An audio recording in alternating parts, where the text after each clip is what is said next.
தினம்தோறும் விளக்கேற்ற நல்ல எண்ணெய் இதயம் நல்லெண்ணெய். நிர்வாகிகள் கூட்டம் இன்றைக்கு ஆலோசனை கூட்டம்.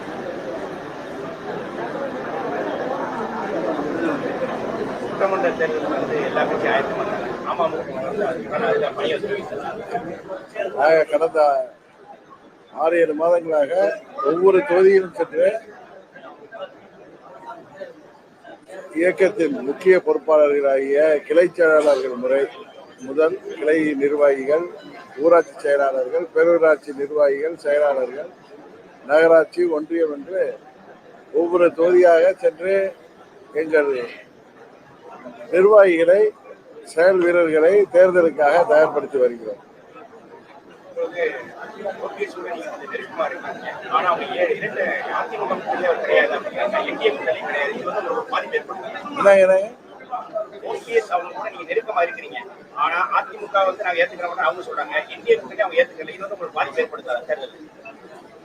அண்ணன் ஓபிஎஸ் அவர்களை தேசிய ஜனநாயக கூட்டணிக்கு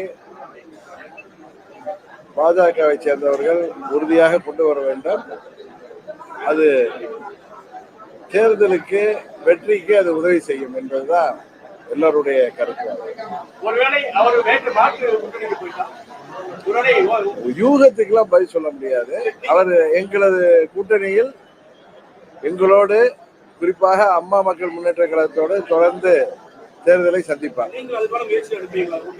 அவரோட தொடர்ந்து நான் தொடர்புல இருக்கேன். ஆனா பாஜக சேர்ந்த தலைவர்கள் தான் அவருடன் பேசி அவரை மீண்டும் எங்கள் கூட்டணிக்கு கொண்டு வர வேண்டும்.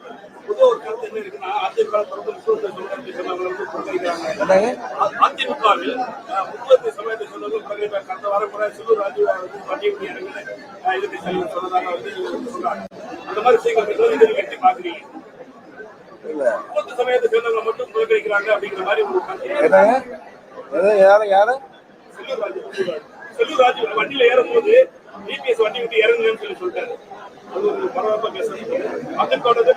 அதை பத்தி திரு செல்லூர் ராஜு அவர்கள் தான் பதில் சொல்லணும். அவர் பதில் சொன்னாதான் சரியா இருக்கு.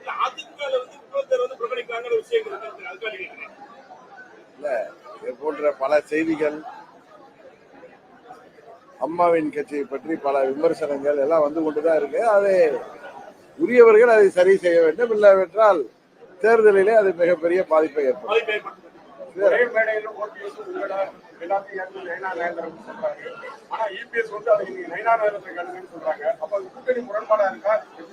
நீங்க திரு நயனா நாகேந்திரன் அவர்கள்ட்ட தான் நீங்க இதை பத்தி கேட்கணும்.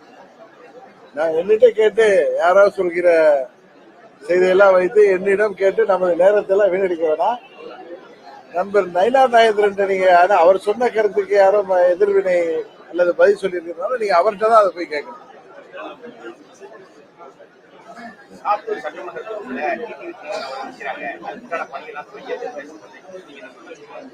எங்கள் நிர்வாகிகளும் தொண்டர்களும் ஒவ்வொரு மாவட்டத்திலையும் ஏதாவது ஒரு தொகுதியில நான் போட்டியிடணுங்கிற ஆர்வத்துல செயல்படுறாங்க. தேர்தலில் உறுதியாக போட்டியிடுவேன். அது எந்த தொகுதி என்பது அடுத்த 26 ஜனவரி பிப்ரவரியில் உங்களுக்கு தெரியும். ஒவ்வொரு மாவட்டத்தையும் ஒவ்வொரு தொகுதிகளில் பேசுறீங்க. நீங்க இந்த விருதுநகர்ல இருக்கீங்க, அதனால இங்க சாத்தூர்ல சொல்றீங்க. ஒவ்வொரு மாவட்டத்திலையும் ஒவ்வொரு தொகுதியில் 2 தொகுதிகளில் நான் போறப்ப நீங்க இங்க போட்டியிடணும்னு சொல்றது அது எப்பொழுதும் எங்க நிர்வாகிகளுடைய வேண்டுகோள் எப்பொழுதும் அது தொடர்ந்து இருந்து கொண்டுதான் இருக்கு. ஒரு பலமான கூட்டணி இருக்கு. ஆனா வந்து அதிமுகவுடைய பல்வேறு குற்றப்பாடுகள் இருக்கு. பாமகவும் கூட இருந்தாங்க. அவங்களும் வந்து தந்தை மகன் சண்டையில ஓடுற இதே ஒரு தேர்தலுக்கு தான் நாங்க வந்து எந்த கூட்டம் இல்லைன்னு சொல்றாங்க. அப்படி வந்து உங்களுக்கு தேர்தல் வந்து ஒரு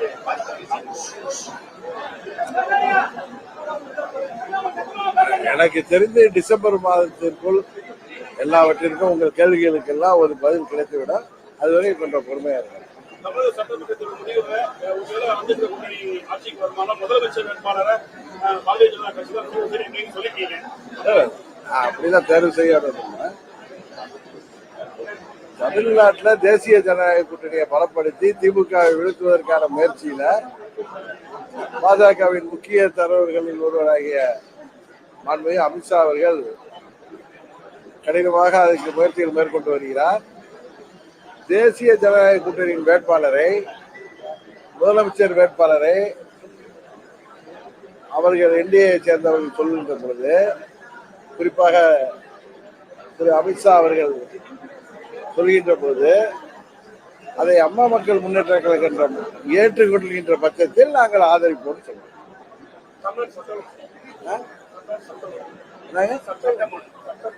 சட்ட ஒழுங்கு தமிழ்நாடு முழுவதும் சட்ட ஒழுங்கு இன்றைக்கு படு மோசமான நிலையில் போய்கொண்டிருக்கிறது. 4 ஆண்டுகள் ஒரு மோசமான ஆட்சி, இதுவரை நாம் கேள்விப்படாத ஒரு மோசமான ஆட்சி தமிழ்நாட்டில் நடைபெற்றுக் கொண்டிருக்கிறது. 26 சட்டமன்ற பொதுத் தேர்தலில் உறுதியாக தமிழ்நாட்டு மக்கள் இதற்கு ஒரு தீர்வு காண்பார்கள்.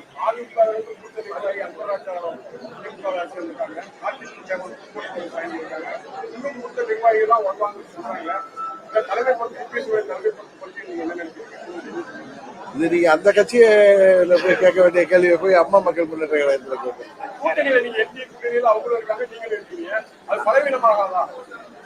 நாங்க 24 தேர்தலில் மோடி அவர்கள் மீண்டும் பிரதமராக வேண்டும் என்கிற நோக்கத்தோடு இந்தியாவின் வளர்ச்சிக்கும் பாதுகாப்பிற்கும் மோடி அவர்கள் 3வது முறையாக பிரதமராக வந்தால்தான் நல்லது என்கிற ஒரு கருத்தோடு அந்த கூட்டணியில நாங்க நிபந்தனையற்ற ஆதரவு அளித்தோம்.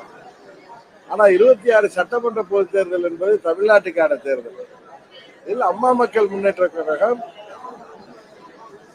உறுதியாக எங்கள் முத்திரையை பதிக்கும் அளவிற்கு எங்கள் செயல்பாடு இருக்கும். மற்றவர்கள் செயல்பாடுகள், மற்ற கட்சிகள் செயல்பாடுகள் பற்றி அந்த கட்சியை சேர்ந்தவர்கள்ட்ட, அதன் நிர்வாகிகள்கிட்ட தான் நீங்க கேட்கணும்.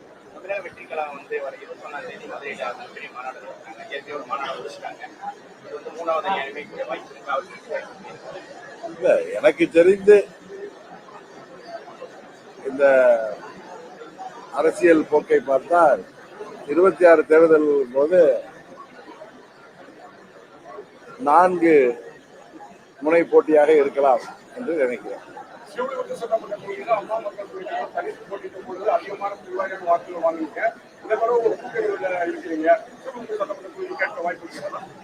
அதாவது